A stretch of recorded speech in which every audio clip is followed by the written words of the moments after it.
Hello, my friends. It's Indiana Holmes, and we continue with our book, The Phantom of the Opera.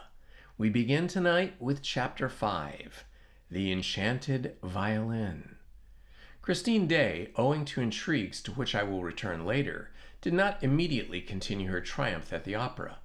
After the famous gala night, she sang once at the Duchess de Zurich's, but this was the last occasion on which she was heard in private. She refused without plausible excuse to appear at a charity concert to which she had promised her assistance. She acted throughout as though she were no longer the mistress of her own destiny, and as though she feared a fresh triumph. She knew that the Comte de Chagny, to please his brother, had done his best on her behalf with Monsieur Richard, and she wrote to thank him, and also to ask him to cease speaking in her favor.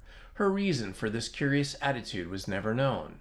Some pretended that it was due to overweening pride. Others spoke of her heavenly modesty, but people on the stage are not so modest as that at all. And I think that I shall not be far from the truth if I ascribe her actions simply to fear. Yes, I believe that Christine Daae was frightened by what had happened to her. I have a letter of Christine's. It forms part of the Persians collection relating to this period, which suggests a feeling of absolute dismay. "I don't know myself when I sing," writes the poor child. She showed herself nowhere, and the Vicomte de Chagny tried in vain to meet her. He wrote to her, asking her to call upon her, but despaired of receiving a reply when, one morning, she sent him the following note. "Monsieur, I have not forgotten the little boy who went into the sea to rescue my scarf. I feel that I must write to you today when I am going to Paros, in fulfillment of a sacred duty. Tomorrow is the anniversary of the death of my poor father, whom you knew, and who was very fond of you. He is buried there with his violin, in the graveyard of the little church, at the bottom of the slope where we used to play as children, beside the road where, when we were a little bigger, we said goodbye for the last time." The Vicomte de Chagny hurriedly consulted a railway guide, dressed as quickly as he could, wrote a few lines for his valet to take his brother, and jumped into a cab which brought him to the Gare Montparnasse, just in time to miss the morning train. He spent a dismal day in town and did not recover his spirits until the evening, when he was seated in his compartment on the Brittany Express. He read Christine's note over and over again, smelling its perfume, recalling the sweetness of the pictures from his childhood, and spent the rest of that tedious night's journey in feverish dreams that began and ended with Christine Daae. Day was breaking when he alighted at Lannion. He hurried the diligence for Paros-Guinac. He was the only passenger. He questioned the driver and learned that on the evening of the previous day, a young lady who looked like a Parisian had gone to Paros and put up at the inn known as the Setting Sun. The nearer he drew to her, the more fondly he remembered the story of the little Swedish singer. Most of the details are still unknown to the public. There was once, in a little market town not far from Uppsala, a peasant who lived there with his family, digging the earth during the week and singing in the choir on Sundays. This peasant had a little daughter to whom he taught the musical alphabet before she knew how to read. Daae's father was a great musician, perhaps without knowing it. Not a fiddler throughout the length and breadth of the Scandinavia played as he did. His reputation was widespread, and he was always invited to set the couples dancing at weddings and other festivals. His wife died when Christine was entering upon her 6th year. Then the father, who cared only for his daughter and his music, sold his patch of ground and went to Uppsala in search of fame and fortune. He found nothing but poverty. He returned to the country, wandering from fair to fair, strumming his Scandinavian melodies, while his child, who never left his side, listened to him in ecstasy or sang to his playing. One day, at Limby Fair, Professor Valerius heard them and took them to Gothenburg. He maintained that the father was the first violinist in the world and that the daughter had the making of a great artiste. Her education and instruction were provided for. She made rapid progress and charmed everybody with her prettiness, her grace of manner, and her genuine eagerness to please. When Valerius and his wife went to settle in France, they took Day and Christine with them. Mamma Valerius treated Christine as her daughter. As for Day, he began to pine away with homesickness. He never went out of doors in Paris, but lived in a sort of dream in which he kept up with his violin. For hours at a time he remained locked up in his bedroom with his daughter, fiddling and singing very, very softly. Sometimes Madame Mamma Valerius would come and listen behind the door, wipe away a tear, and go downstairs again on tiptoe, sighing for her Scandinavian skies. Day seemed not to recover his strength until the summer, when the whole family went to stay at Paris Guenec, in a far-away corner of Brittany, where the sea was of the same color as his own country. Often he would play his saddest tunes on the beach and pretend that the sea stopped its roaring to listen to them. And then he induced Mamma Valerius to indulge a queer whim of his. At the time of pardons or Breton pilgrimages, the village festival and dances, he went off with his fiddle, as in the old days, and was allowed to take his daughter with him for a week. They gave the smallest hamlets music to last them for a year, and slept at night in a barn, refusing a bed at the inn, lying close together on the straw, as when they were so poor in Sweden.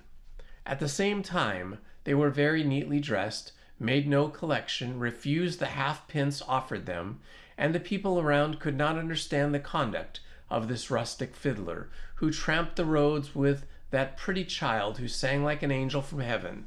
They followed them from village to village. One day a little boy, who was out with his governess, made her take a longer walk than he intended, for he could not tear himself from the little girl whose pure, sweet voice seemed to bind him to her. They came to the shore of an inlet, which is still called Trestatoru, but which now I believe harbors a casino or something of the sort. At that time there was nothing but sky and sea and a stretch of golden beach, only there was also a high wind, which blew Christine's scarf out to sea. Christine gave a cry and put out her arms, but the scarf was already far on the waves. Then she heard a voice. "It's all right. I'll go fetch it for you. I'll get your scarf out of the sea."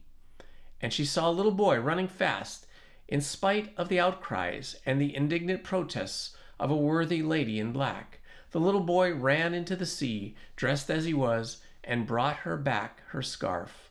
Boy and scarf were both soaked through. The lady in black made a great fuss, but Christine laughed merrily and kissed the little boy, who was none the other than the Vicomte Raoul de Chagny, staying at Lannion with his aunt.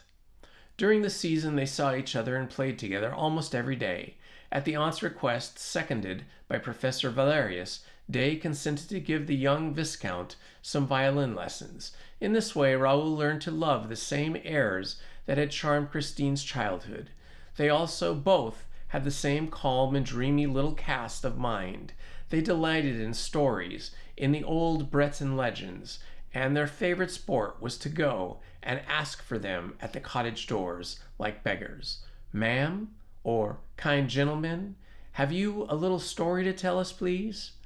And it seldom happened that they did not have one given. For nearly every old Briton, grande mère, has, at least once in her life, seen the Corrigans dance by the moonlight on the heather. But their great treat was, in the twilight, in the great silence of the evening, after the sun had set in the sea, when Day came and sat down by them on the roadside, and in a low voice, as though fearing lest he should frighten the ghosts whom he evoked, told them the legends of the land of the north. And the moment he stopped, the children would ask for more.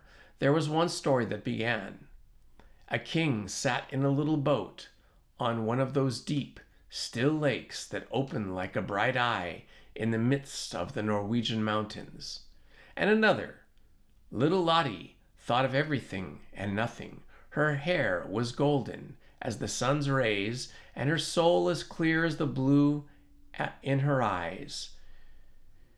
She wheedled her mother, was kind to her doll, took great care of her frock and her little red shoes and her fiddle, but most of all loved, when she went to sleep, to hear the angel of music. While the old man told this story, Raoul looked at Christine's blue eyes and golden hair, and Christine thought that Lotte was very lucky to hear the angel of music when she went to sleep.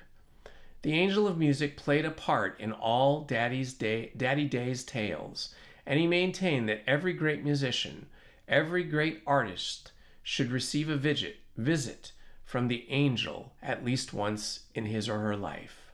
Sometimes the angel leans over their cradle, as they happen to Lotte, and that is how there are little prodigies who play the fiddle at 6 better than men at 50, which you must admit is very wonderful. Sometimes the angel comes much later, because the children are naughty and won't learn their lessons or practice their scales, and sometimes he does not come at all, because the children have a bad heart or a bad conscience. No one ever sees the angel, but he is heard by those who are meant to hear him. He often comes when they least expect him, when they are sad or disheartened. Then their ears suddenly perceive celestial harmonies, a divine voice for which they remember all their lives. Persons who are visited by the angel quiver with a thrill unknown to the rest of mankind, and they cannot touch an instrument or open their mouths to sing without producing sounds that put all other human sounds to shame. Then people who do not know that the angel has visited those persons say that they have genius. Little Christine asked her father if he had heard an angel of music, but Daddy Day shook his head sadly, and then his eyes lit up as he said, "You will hear him one day, my child. When I am in heaven, I will send him to you." Daddy was beginning to cough at that time. 3 years later, Raoul and Christine met again at Perros. Professor Valerius was dead, but his widow remained in France with Daddy Day and his daughter, who continued to play the violin and sing, wrapping in their dreams of harmony their kind of patroness, who seemed henceforth to live on music alone. The young man, as he now was, had come to Perros on the chance of finding them, and went straight to the house in which they used to play and stay. He first saw the old man, and then Christine entered, carrying the tea tray. She flushed at the sight of Raoul, who went up to her and kissed her. She asked him a few questions, performed her duties as hostess prettily, took up the tray again and left the room. Then she ran into the garden and took refuge on a bench, a prey to feelings that stirred her young heart for the first time. Raoul followed her, and they talked till evening, very shyly. They were quite changed, cautious as two diplomats, and told each other things that had nothing to do with their budding sentiments. When they took leave of each other by the roadside, Raoul, pressing a kiss on Christine's trembling hand, said, "Mademoiselle, I shall never forget you." And he went away regretting his words, for he knew that Christine could not be the wife of the Vicomte de Chagny. For as for Christine, she tried not to think of him, as devoted herself wholly to her art. She made wonderful progress, and those who heard her prophesied that she would be the greatest singer in the world. Meanwhile, the father died, and suddenly she seemed to have lost with him her voice, her soul, and her genius.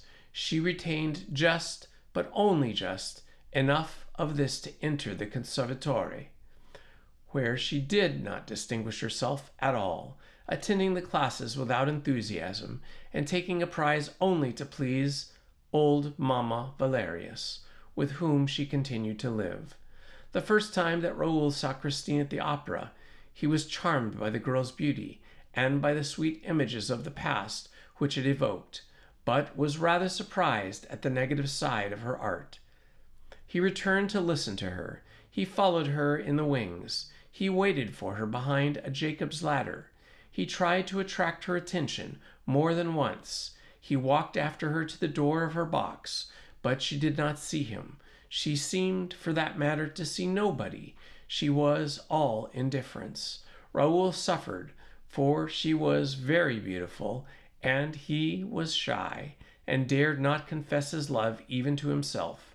And then came the lightning flash of the gala performance, the heavens torn asunder, and an angel's voice heard upon the earth for the delight of mankind and the utter capture of his heart. And then there was that man's voice behind the door. You must love me, and no one in the room. Why did she laugh when he reminded her of the incident of the scarf? Why did she not recognize him? And why had she written to him? Paros was reached at last. Raoul walked into the smoky sitting room of the setting sun, and at once saw Christine standing before him, smiling and showing no astonishment. So you have come, she said. I felt that I should find you here when I came back from Mass. Someone told me so at the church. Who? Asked Raoul, taking her little hand in his. Why, my poor father, who is dead.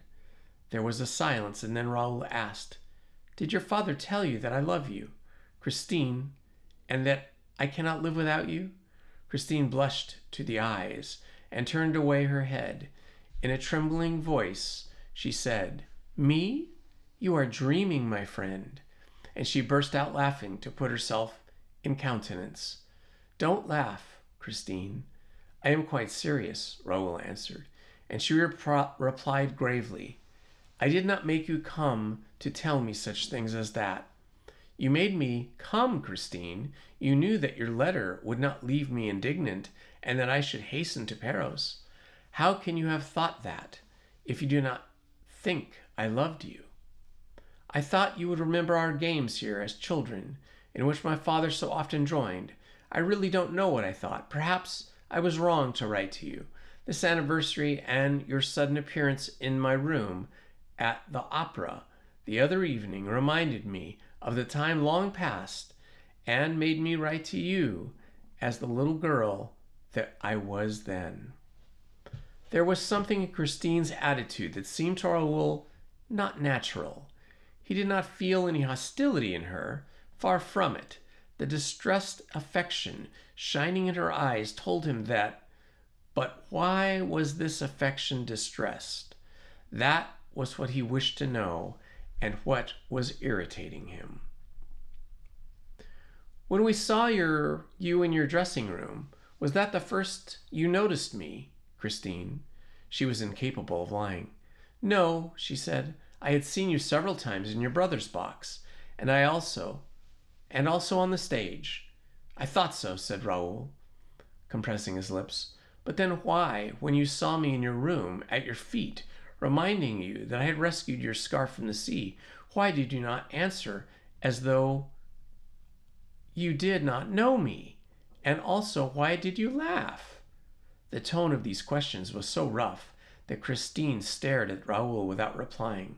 The young man himself was aghast at the sudden quarrel which he had dared to raise at the very moment when he had resolved to speak words of gentleness, love, and submission to Christine. A husband, a lover, with all rights, would talk no differently to his wife, a mistress who had offended him. But he had gone too far, and saw no other way out of the ridiculous position than to behave odiously. You don't answer, he said, angrily and unhappily. Well, I will answer for you. It was because there was someone in the room who was in your way, Christine. Someone that you did not wish to know that you could be interested in anyone else. If anyone was in my way, friend, Christine broke in coldly, if anyone was in my way that evening, it was yourself, since I told you to leave the room. Yes, so that you might remain with the other. What are you saying, monsieur? Asked the girl excitedly. And to what other do you refer? To the man whom you said, I sing only for you. Tonight I gave my soul, and I am dead. Christine seized Raoul's arm, clutched it with a strength no one would have suspected in so frail a creature. Then you were listening behind the door? Yes, because I love you, and I love everything about you, and I heard everything. You heard what? And the young girl, becoming strangely calm, released Raoul's arm. He said to you, Christine, you must love me. At these words, a deathly pallor spread over Christine's face. Dark rings formed round her eyes. She staggered and seemed on point of swooning. Raoul darted forward with arms outstretched, and Christine had overcome her passing faintness and said in a low voice, Go on, tell me all you heard. At an utter loss to understand, Raoul answered, I heard him reply, when you said you had given him your soul is a beautiful thing, child, and I thank you. No emperor ever received so fair a gift. The angels wept tonight. Christine carried her hand in her heart, a prey to indescribable emotion. Her eyes started before her like madwoman's. Raoul was terror-stricken, but suddenly Christine's eyes moistened, and the 2 tears trickled like 2 pearls down her ivory cheeks. Christine! Raoul! The young man tried to take her in his arms, but she escaped and fled in great disorder. While Christine remained locked in her room, Raoul was at his wit's end what to do. He refused to breakfast. He was terribly concerned and grieved to see the hours which he had hoped to find so sweet slip past without the presence of the young Swedish girl. Why did she not come to Rome with him through the country that they had many memories in common of? He had heard that she had a mass said that morning for the repose of her father's soul, and spent a long time praying in the little church and on the fiddler's tomb. Then, as she seemed to have nothing more to do with Paros, and in fact was doing nothing there, she did not go back to Paris at once. Raoul walked away dejectedly to the graveyard in which the church stood, and was indeed alone among the tombs, reading the inscriptions. But when he turned behind the apse,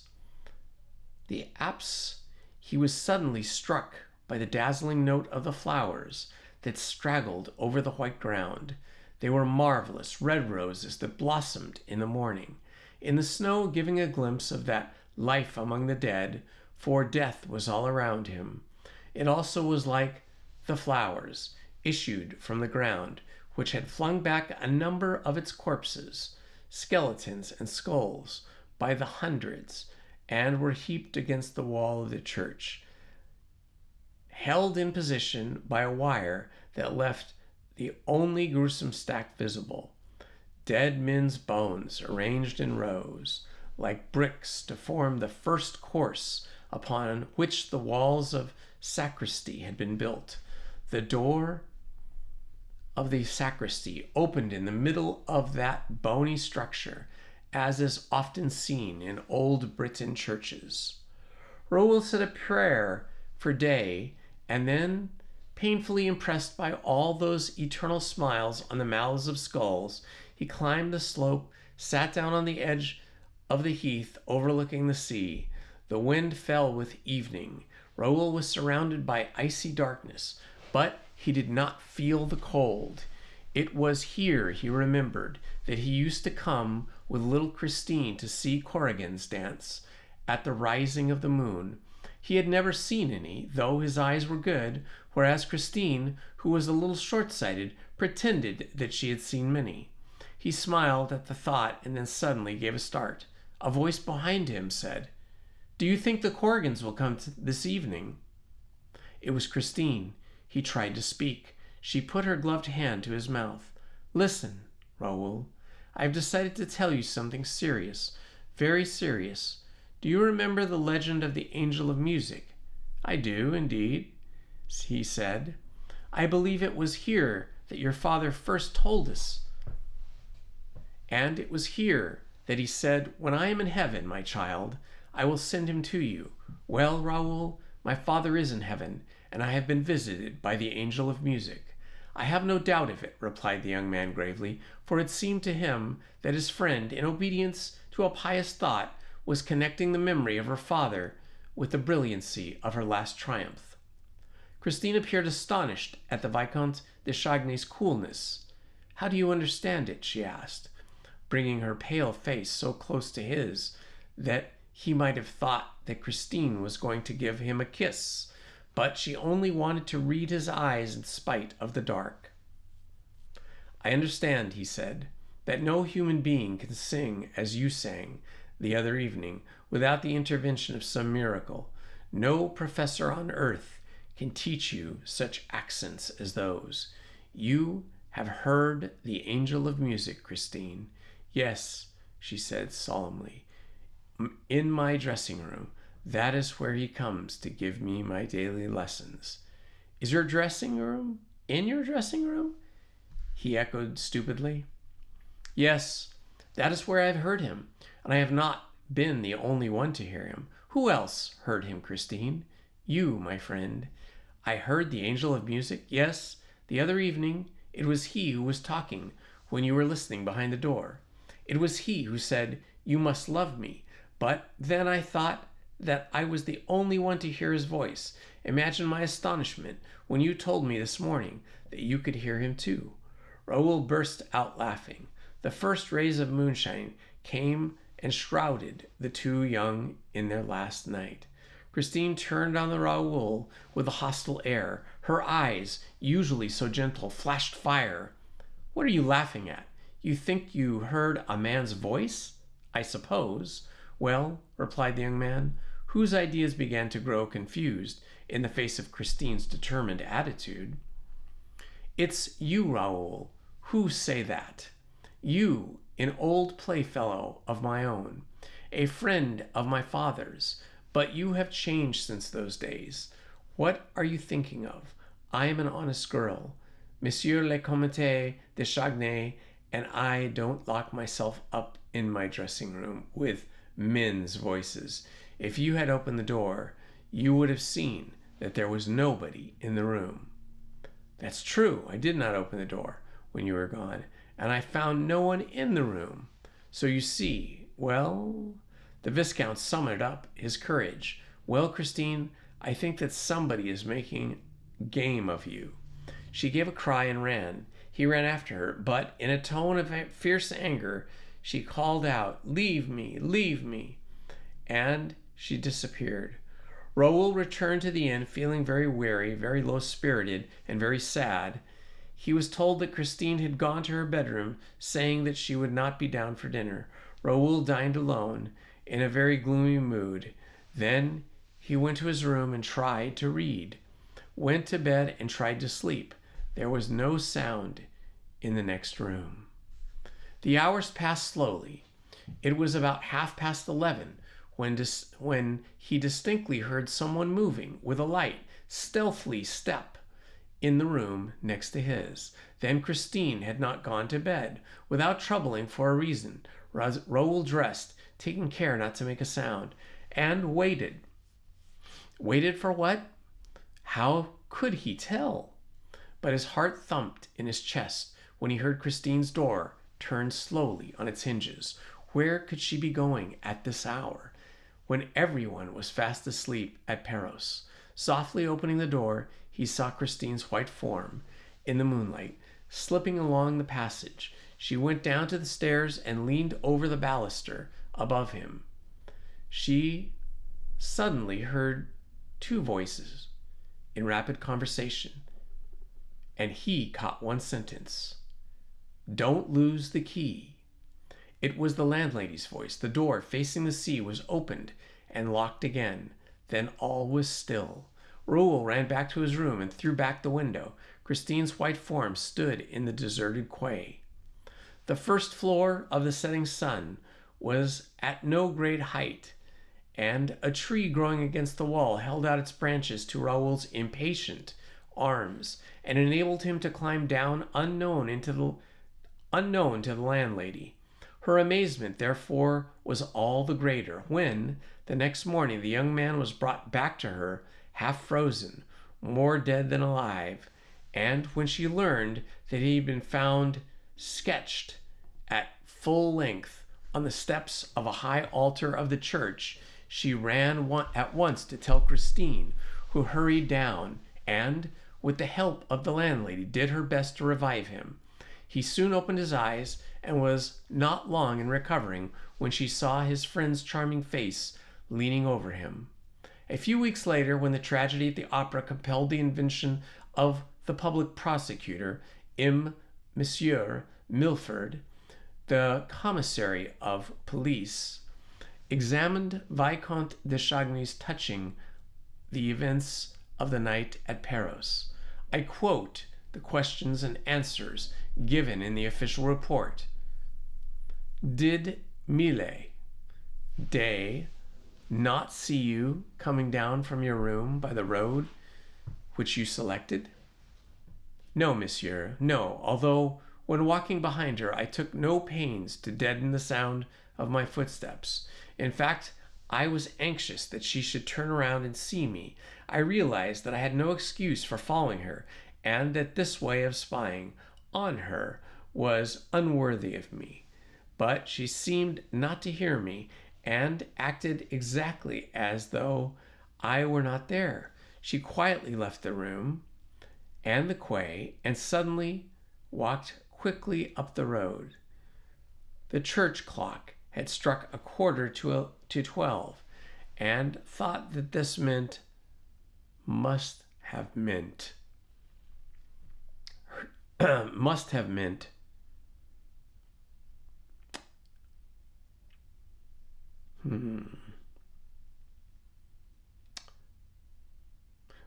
meant or must have made her hurry, for she began almost to run and continued hastening until she came to the church. Was the gate open? Yes, monsieur, and this surprised me, but did not seem to surprise Day. Mademoiselle Day did not appear surprised at all. Was there no one in the churchyard?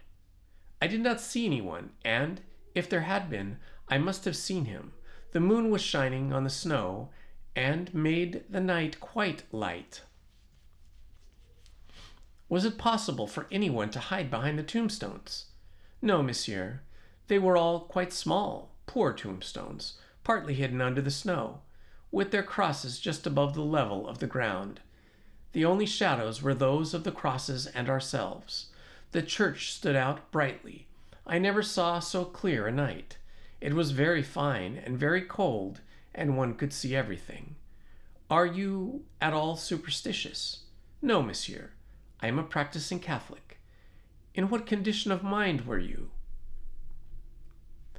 Very healthy and peaceful, I assure you.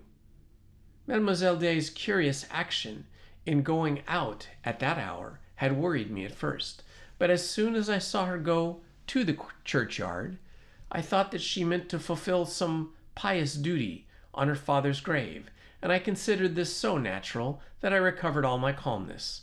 I was only surprised that she had not heard me walking behind her, for my footsteps were quite audible on the hard snow. But she must have been taken up with her intentions, and resolved not to disturb her. She knelt down by her father's grave and made the sign of the cross and began to pray. At that moment it struck midnight. At the last stroke I saw Mademoiselle Day, and her eyes lifted to the sky and stretched her arms out as though in ecstasy. I was wondering what the reason could be, When myself I raised my head, and everything within me seemed drawn toward the invisible, which was playing the most perfect music.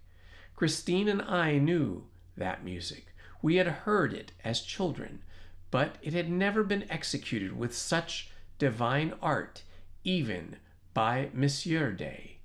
I remembered all that Christine had told me of the angel of music.